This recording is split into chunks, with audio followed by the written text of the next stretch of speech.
Hey guys, in this video we're going to take a look at how you can add or remove lines and grids in the Notes app on the iPhone 14 series.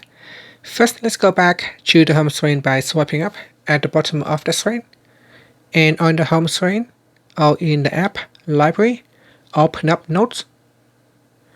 Next, in here, open up the Notes folder and then open up a note that you want to use.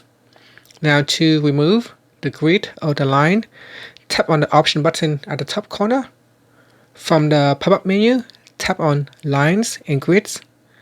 To remove the lines and grids, simply select the first option, which is a blank sheet. And here you can see now you have a blank background.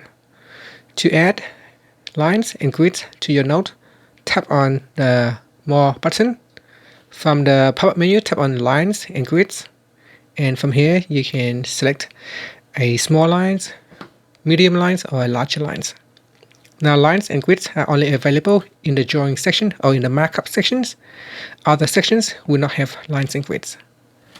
And that's it. After that, you can tap on the Done button to finish. Thank you for watching this video.